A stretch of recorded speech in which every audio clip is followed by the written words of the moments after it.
Today we have kind of a sinister looking 1966 Pontiac GTO in the shop. 66 was a big year for the GTO. It was an all new body style, moving up from the 65 models. The biggest thing you'll notice is the 66 was considerably longer than the 65, in the back especially.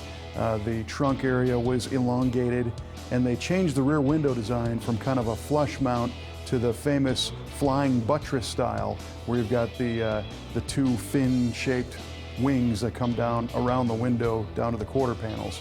This is an interesting design, and it was eventually picked up by other automakers, also made famous by the Dodge Charger.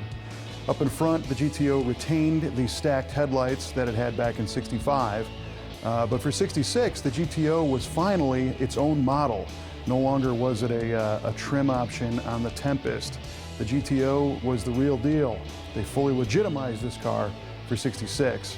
Our 66 GTO is powered by the original 389 and hooked to the original 4-speed transmission. It's got a correct tri-power 3-2-barrel intake manifold and carburetor setup, and this one was a high-performance version making 360 horsepower. These cars are nice. They drive well, they're big and comfortable, they make a decent amount of power, and although the GTO is kind of a big and boxy car, they were sporty. It's got a neat-looking hood scoop. They also have bucket seats with a kind of a cool pattern in the upholstery. Of course, your full-length console around the 4-speed shifter, a full gauge pack in the dashboard, and a performance rally steering wheel. And it has a safe T-track rear axle assembly to leave 2 black marks on the road when the hammer goes down. It also has dual exhaust. This one's got an interesting interior option, the AM/FM radio with the factory reverberator, which is something you don't see very often. And the reverberator simply delays the signal to the back speaker so that it gives it kind of an echo effect, making it sound more like a concert hall. I guess more like a big mono concert hall. But at any rate, these 66 GTOs are pretty neat. Disc brakes were not standard on a 66 GTO. You could get them in 67, but our customer wanted this car to stop better, so he brought it to our shop to convert the drum brakes to disc brakes. And the drum brakes really weren't that bad on these cars. This one is a little challenging because it was a manual drum brake, so it didn't have a power assist from the factory. But in this case, our customer wanted the better repeatability, stopping performance of a disc brake system, and he also wanted one that would fit inside the factory wheel that came with this car. Now, the 66 car still wore the Pontiac Rally 1 style wheel. In 67, Pontiac introduced the Rally 2, which was designed to accommodate a disc brake.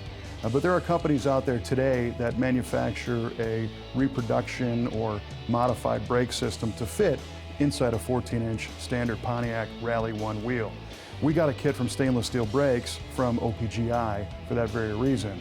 Another thing this kit's going to do is provide a vacuum power assist, so it'll take a little less of the foot to stop this big GTO.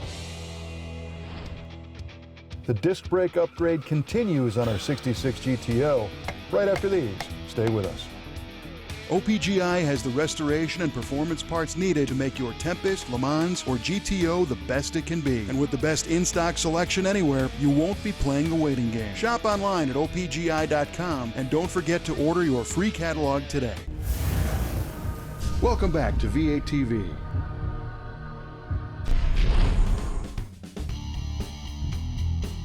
Doing a disc brake conversion today is far easier than it was in the past. In the old days, you had to go to your favorite junkyard and disassemble spindles and brackets and calipers and stuff from a donor car. But today you can get basically everything you need in one box. This kit from OPGI included the rotors, the bearings, the seals, the calipers, caliper brackets, the hoses, even the little retainer clips to keep the hose attached to the car. Also, it's got a disc brake style master cylinder and a vacuum booster and the appropriate linkage to connect it to the pedal. And it's designed to bolt right in place of the original master cylinder, so you don't have to do any fabricating or any other magic work to make this thing fit. When we got our kit, you notice how nice this GTO is. It's wearing a fresh restoration, so we wanted to take the time to paint the parts to keep them looking nice. So we used some Eastwood ceramic paint on the rotors and on the calipers but painting them a neutral cast iron gray color so that at first glance it looks like they're not even painted at all. Installing these kits on the car is simply a matter of jacking the car up and taking the wheels off, and then you have to drain the brake fluid, and you want to be careful of that because it's true, brake fluid will eat paint. And people always think about the exterior paint on the car, but it will attack the paint on the frame and on the control arms and stuff just as easily, so you want to watch out for that. Once you crack open the brake lines at the wheel cylinders, you can remove the drum assembly off the spindle nuts and take the entire drum brake system off. Drum brakes consist of the drum itself, the nut, the bearing, there's also a backing plate and the wheel cylinder, and of course your brake lines. These brake kits are designed to use the drum brake spindles and just convert them to disc brake use. Converting the original GTO drum brake spindles to use the disc brake calipers is not very hard. In this case, we had to drill out a hole in the spindle to enlarge it to accept the hardware which mounts the caliper bracket on the spindle. Once you get it drilled out, you can bolt the caliper bracket to the spindle, which will allow you to put the calipers in place after the rotors are installed. So you mount the supplied caliper bracket to the spindle. You want to be careful that you torque these properly or use a thread locking compound depending on the instructions. Once you get the brackets on, you can put the bearings in the rotor and install those. Bearings need to be greased, so you always want to make sure you use a proper wheel bearing grease when you put them together and install the seals and slide the rotor onto the spindle.